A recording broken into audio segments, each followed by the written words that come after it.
Hey guys, this is Anthony Morganti from OnlinePhotographyTraining.com. Welcome to my video series, Mastering Lightroom Classic CC.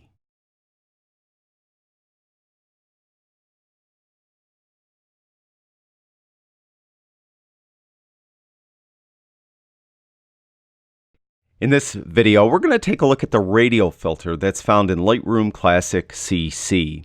The radial filter is the second tool from the right in the tool well. You could use it by using the keyboard shortcut Shift M as in Mary, or you could simply go up to the tool well and click on the tool. And you notice that it has pretty much the same sliders that the adjustment brush has, and we covered the adjustment brush in our last video. You have this drop down and a couple sliders for white balance. You have a number of sliders for tone. You also have clarity, dehaze, and saturation sliders. And then you have sliders for sharpness, noise, moire, and defringe. You also could paint with color with the tool. Now again, that's identical to the adjustment brush. Now, the reason you may want to use a radial filter over an adjustment brush is you use a radial filter usually to bring attention to something. You'll make something either more colorful or more bright or something you want people to look at, and the radial filter is great for doing it. A secondary reason you would use it is to diminish something in the image, something you don't want them to notice as much, and the radial filter does a great job either way. Now for this image, I have my son's band Kill the Clock sitting on these stairs. So the boys, they're the most important part of the image, and I'd like to kind of show them off, but I'd like to diminish everything else. So I'm going to use this radial filter. And for demonstration purposes, we're really just going to mess with one slider, but be aware that you could do anything. You could adjust the contrast, highlight, shadows, everything that's here with the filter. Now I'm going to have exposure down.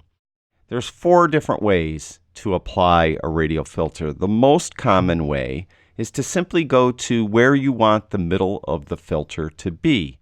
And let's say I want the middle to be right about there. Click with your left mouse button and drag out, and you will drag the filter out from that center point. You move it around, you can make it an oval more horizontal, or maybe a more vertical oval, or you can make it more of a circle, so you could make it better fit your image.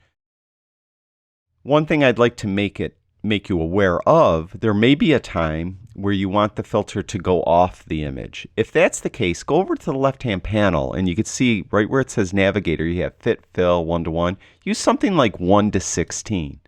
Then you could come in, and I'm going to get rid of the filter by clicking Delete, and I'm going to draw a new one. Then you could click and you could draw the filter larger than your image if you need be, or whatever, to make it better fit your specific image for that specific edit that you're doing.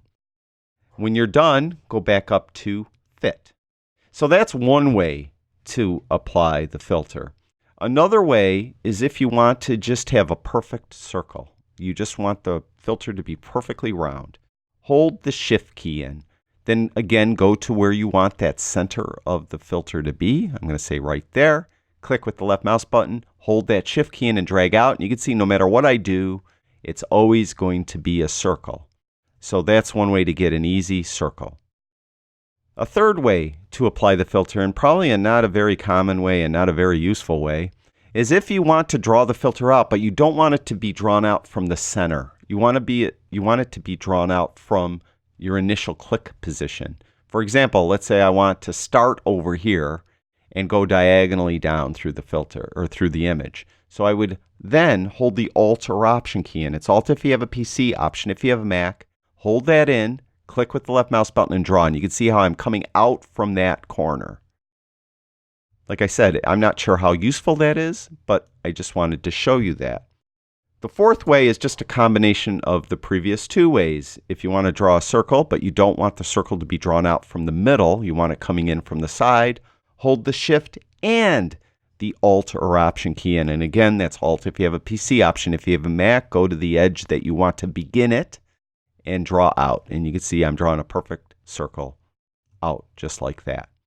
Again, now you see you have this circle, and you can see that there's this little button or pin right in the middle. So if you need to reposition your radial filter, you could just click on that and move it around. Also, you have 4 handles, and you could resize the filter by grabbing any of those handles. And you can see the top handles will draw it out like that. The side handles draw it out in that manner. You also could rotate the filter. To do that, just go out from the edge of the filter a little bit, and you'll see that your cursor turns into this curved double arrow. When that happens, then hold in the left mouse button and just drag your mouse up or down, and you could tilt the filter to better fit your scene. So when you're satisfied you have the filter laid out the way you want it, you could then do some adjustments. Now I mentioned we're just going to play with exposure, but I just want to remind you, you could affect contrast and everything. And you can see right now everything is being applied to the outside of the radial filter. There are times where sometimes you would want your adjustments to be applied to the center of the filter and the outside to be ignored. To do that, invert the filter. You'll see there's a little click box right here to invert it. Now you could see that our adjustments are just affecting the center of the filter and not the outside. Personally, for this image, we're going to go with the typical non-inverted filter. Now you can see that we have this overlay here. Now I covered this in other videos. I'm just going to give you a quick overview. If I'm hovering on the image, it appears.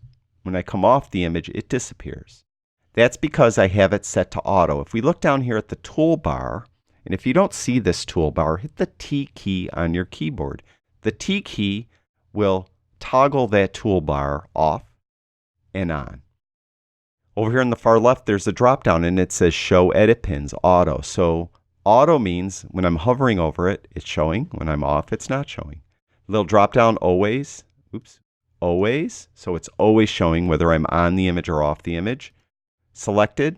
That means if I have more than one radial filter, and you could add another radial filter by clicking on New and then drawing on a second one. In that case, only the active one will show.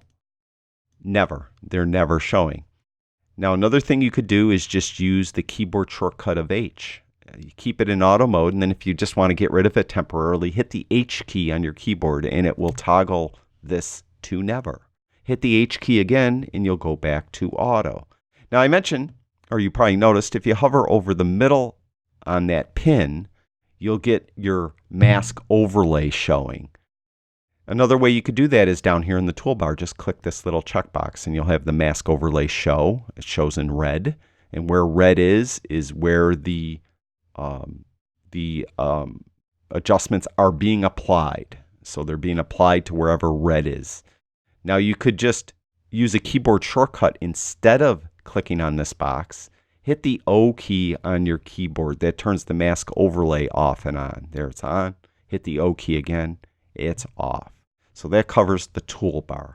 Now, we have this, and I really don't like it. It's kind of accomplishing our goals. It's kind of bringing attention to the guy sitting on the stairs, and it's kind of diminishing everywhere else, but I don't really like the look.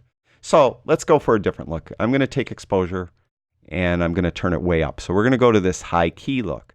Now, it may be over feathered, and you could see that there's a slider right here for feathering. It's at 100. So I could kind of turn this down, and you could see how it's making it less and less feathered till if I go all the way to the left, we have this real abrupt transition. And that might help you better put it where you want it, but then you could take the feathering slider and then feather it to taste, so it looks good on your image. Now, for this image, I'm going to leave it abnormally high at the moment because I want to show you some masking techniques. We're affecting a little bit too much of them. I'm affecting their faces, but I kind of really like it relatively heavily feathered because I kind of like it, this bright high key look on everything else. So I want to get rid of it at least on their face. One way I could do that is if you look where it says mask, we have new. That's, I mentioned, if you want to add a second filter, radial filter, you would click on that. Edit, we're currently editing our current filter. Or brush, click on brush, and you'll notice that the bottom of the panel turns into a brush, and it works exactly like an adjustment brush that we covered in our last video.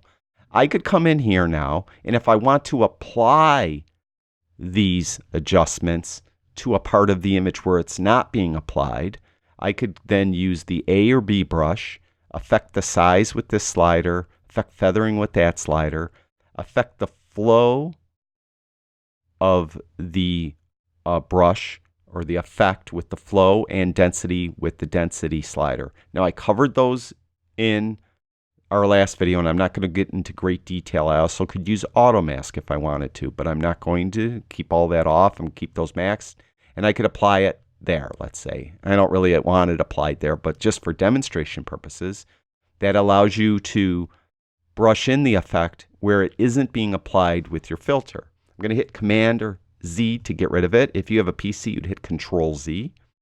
Now, what I want to do is get rid of it over their face. So I'm going to use the Erase brush. So I'm going to click on Erase. And you can see density isn't used when you're using an erase brush, but flow is. So usually I would suggest you keep flow relatively low, because flow is cumulative. With every brush stroke, you're applying it more and more. So what we're doing is we're masking away this high exposure on their face. If I have it at 100, it won't look as natural. So you can see how that doesn't look as natural. So I'll hit Command Z again to undo that. Again, if you have a PC, Control Z. And I'll bring flow down to something like 40. And then I'll paint over their faces. And every brush stroke is cumulative. So I could kind of make it fit the image. So I'm removing that exposure at plus 2.46. I'm removing that from their face, so it looks a little more natural. So that's one way I could mask away the effect, or mask in the effect where it isn't. Either or, using either the A or B brush to mask it in, or the erase brush to mask it out. Now, that's one way. Let's get rid of this temporarily. Let's do another one real quick. Get it over them like that. We're going to go with the higher exposure like we were talking about. Now, another way is we could use a range mask. And we again covered the range mask in the adjustment brush video, which was the previous video. So I'm not going to go into super great detail. I encourage you to watch that video. As a matter of fact, I have a link to that video below this video so you can learn all about the range mask. With the range mask, though, I could use either a color range mask or a luminance range mask. Let's go with the color. And we get this eyedropper, and we're going to take that eyedropper, and I'm going to click on somewhere I want the effect to be applied to. I obviously want this high exposure to be applied to the cement, the stairs, the sidewalk, these pillars. So I'll click right here on these stairs. And when I do that, you can see that it really is now letting the exposure adjustment go on the stairs, and it is affecting their face a little bit because their color of their face is similar to the color of the cement.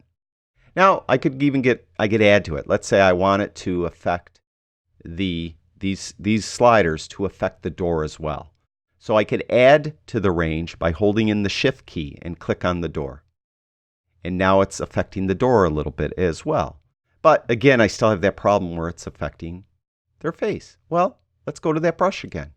And let's go to the erase brush. And let's keep it at flow at 40, and let's remove the effect from their face. So that looks more natural. And I think I'm going to leave the effect on their hands.